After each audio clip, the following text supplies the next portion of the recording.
दिवसाची सुरुवात बरोबर आपल्या जीवनामध्ये बरेच असे समारंभ होतात, अशा बरेच प्रसंग येतात ज्यावेळेस आपण प्रथम प्रार्थना करतो. आपल्या घरामध्ये काहीतरी आनंदाचा क्षण असला किंवा काही विशेष प्रोग्राम असला तर प्रथम आपण प्रार्थना करतो.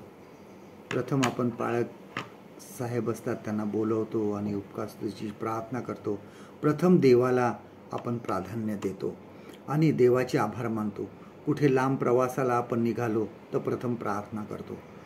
कधीकधी काही लोकांना असं पण मी बघितलं आहे, मी स्वतः आहे, की पवित्र शास्त्र जे आहे हे आपल्या बॅगमध्ये ठेवतो कामाला जात असताना.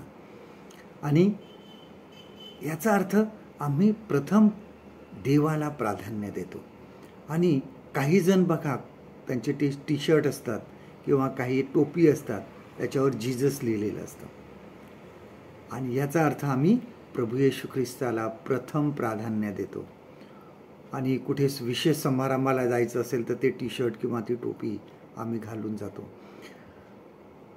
कारण प्रभू येशू ख्रिस्ताला आम्ही हे प्राधान्य देतो कारण प्रारंभी शब्द होता, शब्द देवासह होता आणि शब्द देव होता आणि त्याने आम्हामध्ये वस्ती केली म्हणजेच प्रभू येशू ख्रिस्ताने.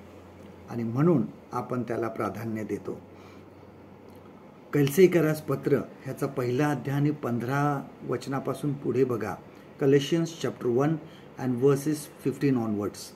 ह्यामध्ये पौल म्हणतो की ख्रिस्त हा देवाचे अदृश्य स्वरूप आहे. तो सर्वांच्या अगोदर आहे. तो मंडळीचे मस्तक आहे. बघा, आणि आपल्या जीवनामध्ये येशूला प्रथम प्राधान्य दिलं पाहिजे. प्रथम त्याला प्राधान्य द्या. तो आम्हाला उत्तेजन देतो. तो आमच्या जीवनामध्ये आम्हाला साह्य आणि मदत करतो. त्याला आपल्या हृदयात जागा द्या. त्याला आपल्या जीवनामध्ये प्रथम स्थान द्या. आजचं देवाचं वचन आपल्यासाठी हे आहे. कलसेकरास पत्र याचा पहिला अध्याय आणि 18 वचन. कलेशियन्स चॅप्टर 1 अँड वर्स 18. तोच शरीराचे म्हणजे मंडळीचे मस्तक आहे. तो आधी मृतातून प्रथम जन्मलेला आहे अशासाठी की सर्वांमध्ये त्याला प्राधान्य मिळावे. परमेश्वर करो आजचा दिवस तुमचा आशीर्वादित करो.